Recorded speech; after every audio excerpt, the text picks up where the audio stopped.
Assalamualaikum warahmatullahi wabarakatuh. Halo sobat literasi. Apa kabar nih kalian hari ini? Semoga kalian tetap dalam keadaan sehat dan penuh semangat.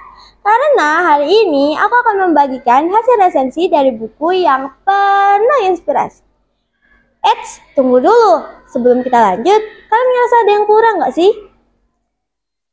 Yaps, betul banget. Kita belum kenalan.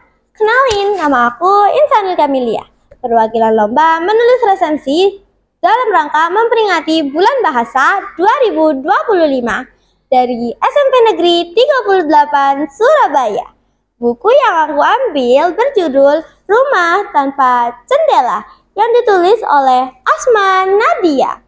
Kalau kalian bertanya-tanya nih, kenapa sih aku pilih buku ini? Nonton videonya sampai akhir ya. Tapi sebelum itu tunggu sebentar, aku akan segera kembali. Novel Rumah Tanpa Jendela diterbitkan oleh Republik Penerbit pada tahun 2017 di Jakarta. Buku ini memiliki tebal 215 halaman dengan total 27 bab. Wah, cukup banyak. Tapi tenang, alurnya ringan, jadi nggak bikin ngantuk.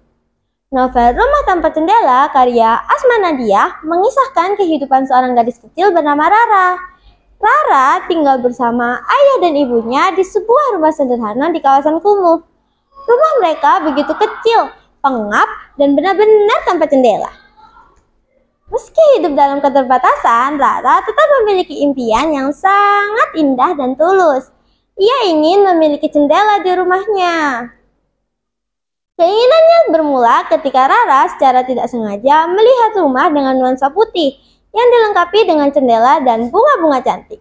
Rara menatap bunga itu dengan takjub dan berkata, "Wah, rumahnya indah sekali, sangat berbeda dengan rumahku yang dikelilingi oleh sampah."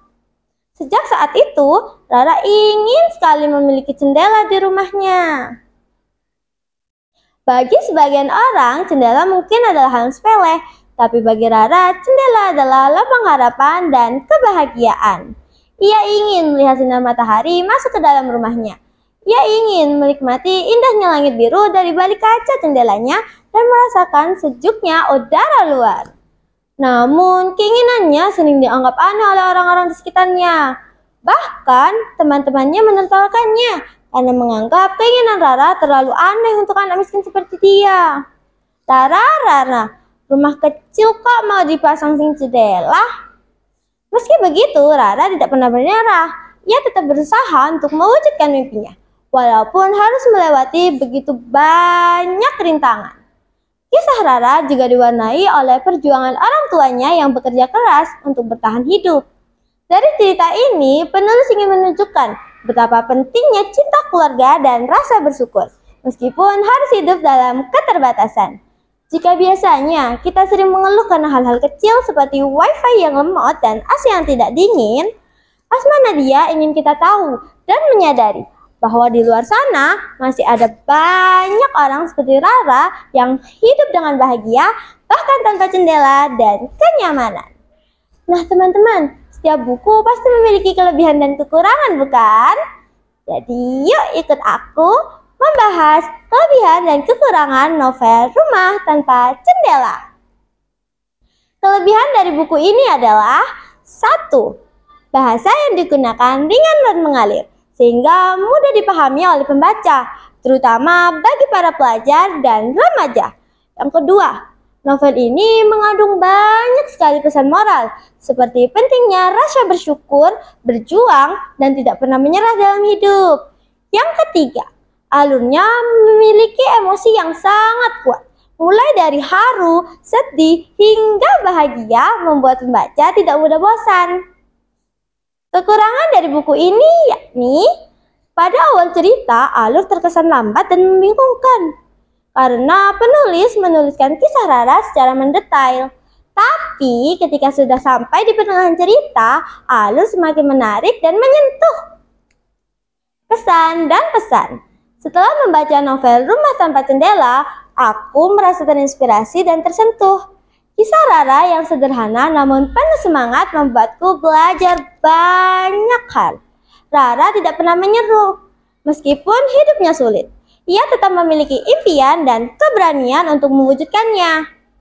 Novel ini juga membuatku menyadari bahwa kebahagiaan tidak selalu datang dari kemewahan dan harta, melainkan dari rasa bersyukur dan pandangan kita terhadap hidup. Kadang hal sederhana seperti jendela bisa berarti sangat besar bagi orang lain. Nah, jawaban dari pertanyaan aku tadi, kenapa sih aku pilih buku ini? Karena novel Rumah Tanpa Jendela cocok banget untuk dipelajari dan dibaca oleh para pelajar. Selain membuat senang, novel ini juga memberikan pelajaran tentang kehidupan, perjuangan, dan rasa empati. Seperti yang dikatakan Tony Robbins, satu-satunya perjalanan yang tidak mungkin adalah perjalanan yang tidak pernah kamu mulai. Seperti gemar membaca. Dengan membaca bisa membuka banyak sekali wawasan kita terhadap banyak hal. Maka tidak salah jika ada pepatah yang mengatakan bahwa membaca dapat membuka jendela dunia. Mari rayakan bulan bahasa 2025 dengan membaca, menulis, dan berkarya. Mohon maaf jika resensi ini tidak sebagus karya aslinya. Semoga buku ini dapat menginspirasi aku, kamu, dan kita semua. Terima kasih dan sampai jumpa. Wassalamualaikum warahmatullahi wabarakatuh.